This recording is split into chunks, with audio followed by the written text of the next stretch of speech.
chorar. Não vai conversar mais, não? Esse que é colo.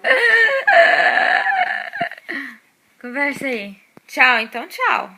Tchau. Mamar Só porque a mamãe aparece, você para? Olha lá ele rindo. Quero mamar pra parar de chorar. O neguinho da vozinha, bonitinho, bem fofinho. Agora fica caladinha pra ver. Porque não tem muito vídeo aqui pra gravar. Você tá filmando? Tô.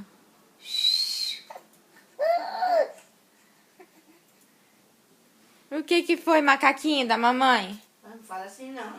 Não, ele tem macaquinho porque ele tá com roupinha de macaquinho. Não, meu macaquinho. Macaquinho que fica puxando os bracinhos.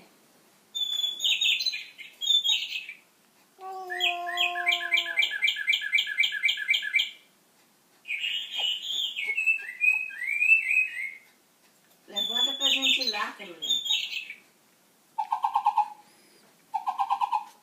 Agora eu vou ficar caladinha, tá, bebezão? Você fica olhando, seguindo a mamãe? Tá seguindo a mamãe? Tá seguindo a mamãe? Olha lá ele seguindo a mamãe. Oh, como ele é espertão. Eu sou, mamãe, eu sou. Então tá, tchau. Tchau. Tchauzinho. Peraí, não fala nada. Eu quero que ele fique dando aqueles gritos que ele tava dando. Tchau, bebê, tchau. Se você parar de falar, ele dá. Então, é isso que eu tô falando.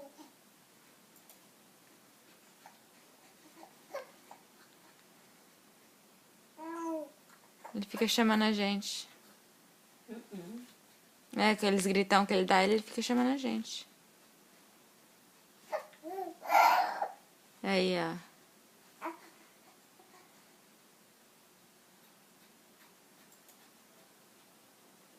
Tô dando um murrinho, mamãe. Tô dando um murrinho.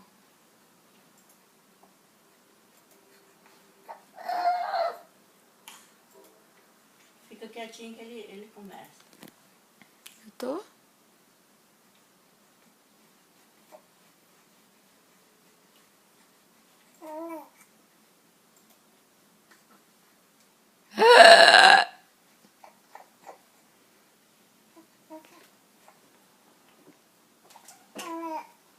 Levanta pra gente ir lá. Não vai chamar a mamãe? Hã?